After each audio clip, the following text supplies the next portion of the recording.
Hello everybody and welcome to biology mavericks. तो मैं हूं स्वराज मोहंती और स्वागत करता हूं आपका इस छोटे से चैनल पे जिसका नाम है बायोलॉजी मैवरिक्स। तो आज मैं आप लोगों से पहले तो एक कोई ज़रूरी बात कर लूं, उसके बाद जाके आप लोगों से जो हमारा उद्देश्य है, जो हमारा एम है आज के वीडियो का, उसके बारे में बात करूंगा। ठीक है, बायोलॉजी मैवरिक्स नाम सुनते ही आपको पहले अंदाज़ा हो जाता है कि इसमें हम बायोलॉजी से रिलेटेड बात करेंगे। अगर बायोलॉजी से नहीं तो कुछ ऐसी चीज़ें जिसमें बायोलॉजी का क्या कहते हैं कंट्रीब्यूशन रहे। ठीक है, लेकिन मैं थोड़ा हट के आज कुछ ऐसा काम करने वाला हूँ जिसके बारे में शायद मैंने भी कभी नहीं सोचा था। ठीक है, तो वो काम ये है कि मैं आज JEE crash course by physics वाला का रिव्यू करने वाला हूँ। अब बहुत लोग कहेंगे आपने तो, या फिर तुमने, या फिर तूने, आप कुछ भी बोल ले मुझे, कि एम तो बायोलॉजी का था ना, बातें तो नीट की चल रही थी ना, अब ये जेई कहाँ से आ गया? कभी जेई दिया भी है, कभी कुछ मैथ्स का सॉल्व किया भी है। तो 11th-12th में मैंने मैथ्स लेके पढ़ा था बायो के साथ, ठीक है, वो बात अलग है, लेकिन मैंने कभी जेई का पेपर दिया नहीं है। जेई के क्वेश्चन ज़रूर सॉल्व किया मैंने, जेई के क्वेश्चन ज़रूर सॉल्व किया मैंने 11th-12th में, लेकिन बात ये थी कि जब जेई का फॉर्म डालने की बात आई ना, तो मुझे पता नहीं चला फॉर्म कब आया, फॉर्म कब चला गया। ठीक है, अब मैंने उस साल सिर्फ नीट का फॉर्म डाला था, एम्स का फॉर्म भी मैं नहीं डाल पाया। ठीक है, तो मैंने 11th तक मैथ्स बहुत अच्छी पढ़ी थी। 11th क्या, मैंने 12th के फर्स्ट टर्म तक भी मैथ्स बहुत अच्छी से पढ़ा था। लेकिन 12th में जब ये फॉर्म मतलब देने का टाइम चला गया और फिर लोगों ने कहा कि अब वापस तुम नेक्स्ट अटेम्प्ट में जेई दोगे तो तुम्हें जॉब प्रॉब्लम्स होंगी, ये होंगी, जो कि अब जाके पता चलता है सब बेकार चीज़ें हैं। ठीक है, तब लोगों ने एक माइंड वॉश कर दिया, ब्रेन वॉश कर दिया। अब मैंने कहा है ना कि आप एस्पिरेंट बनो तो आप सबसे पहले अंधे बन जाते हो, तो अंधा नहीं बनना हमें। ठीक है, और आपको कोई अंधा बना दे, ये ना हो, इसलिए मैं ये रिव्यू बना रहा हूँ। ठीक है, ये वीडियो शायद 10 मिनट तक चली जाए, तो मैं आप लोगों के साथ ये जेई मेन नहीं, एक्चुअली जेई का क्रैश कोर्स जो है फिजिक्स वाला टीम ने जो निकाला है उसका रिव्यू बनाने वाला हूँ। और ये जो रिव्यू है मैं बना रहा हूँ सिर्फ और सिर्फ on the demand of people seeing my video. ठीक है, मुझे बहुत सारे कमेंट्स आए कि प्रयास बैच पे भी बनाए, किसने कहा जेई क्रैश कोर्स पे बना दे। मैंने उन लोगों से सिंपली कहा कि मुझे कुछ आइडिया है ही नहीं, लेकिन जब बहुत सारे कमेंट्स आने लगे तो मैंने सोचा बनाते हैं।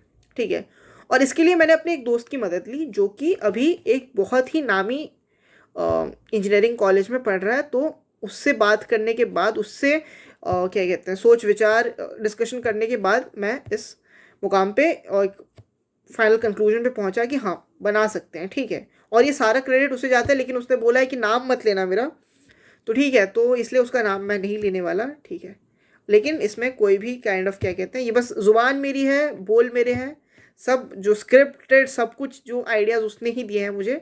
ठीक है, थैंक यू, मैं यहीं पे वीडियो में बोल देता हूँ तेरे को। ठीक है, चलिए शुरू करते हैं आज का रिव्यू।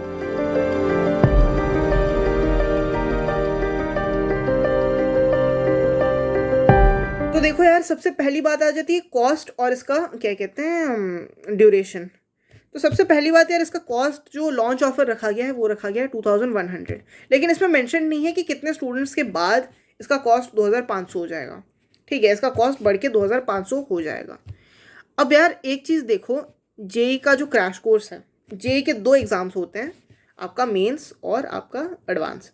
ठीक है, मेंस और एडवांस का आपको पैटर्न अभी से मालूम होना चाहिए। ठीक है, क्या पैटर्न है, फिर जाके आप कुछ भी चीज़ों पे हाथ लगाओ कि हाँ मुझे देना है।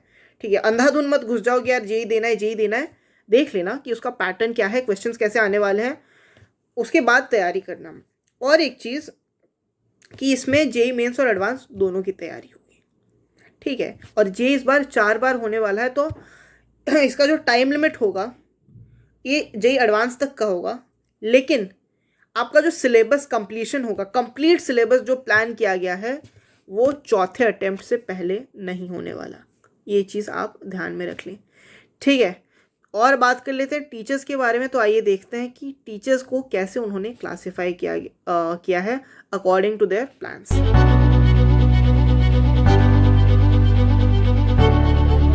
की लिस्ट देख लिए होंगे और आपको पता चल गया होगा कि इसे 3 हिस्सों में डिवाइड किया गया है। अब ये 3 हिस्से क्या है मैं आप लोगों को बता देता हूँ। सबसे पहले होगा MIC, जो कि होगा मोस्ट इंपॉर्टेंट कॉन्सेप्ट, सारे कॉन्सेप्ट्स कवर किए जाएंगे इसमें। ठीक है, फिर आपका आएगा MIP, MIP मतलब मोस्ट इंपॉर्टेंट प्रॉब्लम्स। ठीक है, सारे इंपॉर्टेंट प्रॉब्लम्स जो जेई से रिलेटेड हैं वो सारे कवर किए जाएंगे। कॉन्सेप्ट में क्वेश्चंस कवर किए जाएंगे, लेकिन एमआईपी यानी मोस्ट इम्पॉर्टेंट प्रॉब्लम्स, मतलब कि हायर लेवल प्रॉब्लम्स जो होंगी, ठीक है। और आखिरी में है मिशन आईआईटी एडवांस्ड। ये वाला जो पार्ट है वो जेई एडवांस से पहले पूरा किया जाएगा, ठीक है। ये MIA जेई एडवांस से पहले पूरा किया जाएगा। और एक चीज़ देख लें कि MIC और MIA इनके फैकल्टी सेम होने वाले हैं, ठीक है। तो अब मैं बात कर लेता हूँ कि सर ने क्या बोला था और कैसे इसका प्लान आउट निकलने वाला है। सबसे पहली बात तो यार 4 अटेम्प्ट हैं जेई के, तो सबसे पहला जो अटेम्प्ट होगा जेई का, तब तक सिर्फ 75% ऑफ MIC कंप्लीट हो पाएगा। ध्यान रखिए, ओनली 75% ऑफ MIC कंप्लीट हो पाएगा before the first JEE. Second JEE mains तक वो लोग पूरा कॉन्सेप्ट कवर कर देंगे, 100% कॉन्सेप्ट कवर अप हो जाएगा। तीसरे जेई तक आपका 75 मतलब क्या कहते हैं MIC कंप्लीट हो चुका होगा और 75% of your MIP will be completed. Most important problems का जो पार्ट है वो 75% आपका कंप्लीट हो जाएगा। और क्या कहते हैं आपका जो चौथा जेई है तब तक आपका MIA को छोड़ के सब कंप्लीट हो चुका होगा। मैंने मिशन IIT एडवांस, ठीक है, ये आपका जेई मेंस 4 और जेई एडवांस के बीच में कवर किया जाएगा। मतलब कि 4th जेई के अटेम्प्ट तक आपका पूरा सिलेबस जो आपको मेंस के लिए तैयारी करनी है वो कंप्लीट हो चुकी होगी, ठीक है।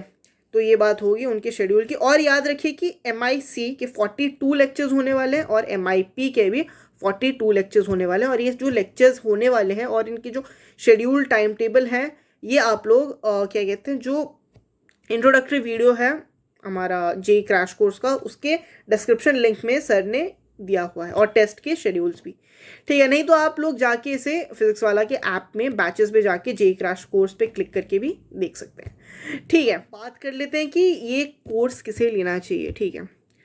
तो यार ये जो कोर्स है उन्हें ही लेना चाहिए जिनका पहले से बेसिक्स पे पकड़ हो। मतलब ऐसा नहीं कि आप 0 पे हो और आप एक्सपेक्ट कर रहे हो कि आपको 100% पढ़ा दिया जाए, वो नहीं हो सकता, ठीक है। इससे आपका ही टाइम वेस्ट होने वाला है। मैं तो कहूँगा आप लोग बोर्ड एग्जाम्स के लिए उससे बेहतर तैयारी कर लो। अगर आपका वैसे ही कुछ जेई में आइडिया वाइडिया नहीं है तो कुछ नहीं है। और अगर आप चाहते हो कि एक बार एग्ज़ाम दे के देख लेते हैं तो आप ले लो, कोई दिक्कत नहीं है।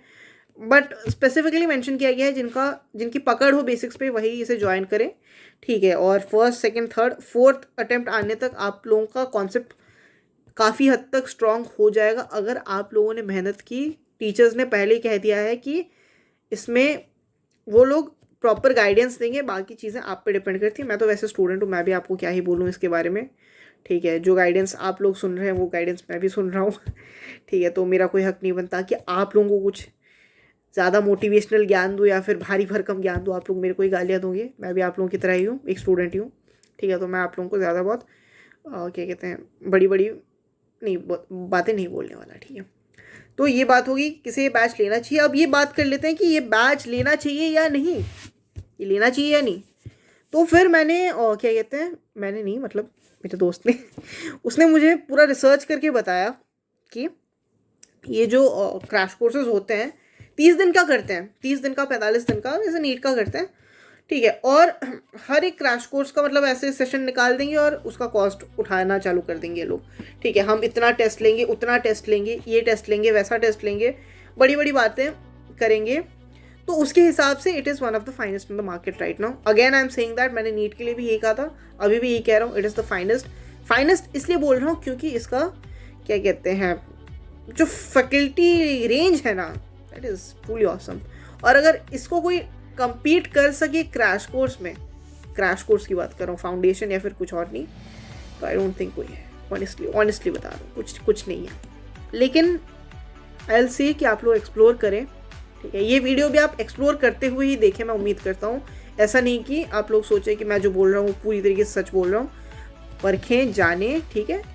इस बैच को ज्वाइन करने से पहले काफ़ी सोच विचार करें, उसके बाद ही इस बैच को आप लोग ज्वाइन करें।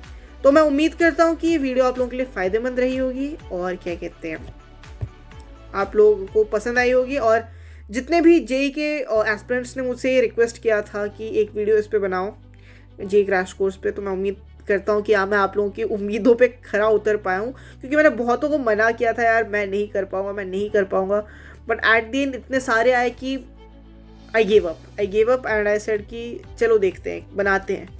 शायद उतना अच्छा ना भी बना हो, मुझे नहीं पता कैसा बना है, बट मैं उम्मीद करता हूँ कि आप लोगों के लिए फ़ायदेमंद हो। मैं बस उम्मीद कर सकता हूँ, बाकी तो आप लोग ही डिसाइड करेंगे कि आप लोगों के लिए फ़ायदेमंद है या नहीं। ठीक है, thank you very much for watching the video and have a really great day ahead. This Suraj Modi signing off from biology matrix. But आज हमने जे की बात की, ठीक है। तो अगर ऐसा कभी भी मोमेंट आया जहाँ पे मुझे लगे कि चीज़ें सही नहीं हो रही आसपास में, लाइक आपको सही इन्फॉर्मेशन नहीं पहुँच रहे, तो I will break my boundaries and go ahead to help you. ठीक है, यहाँ पे मैं कोई भी अपनी तारीफ़ नहीं कर रहा, मेरा एम बस यही है कि इन्फॉर्मेशन सही पहुँचे और कुछ नहीं।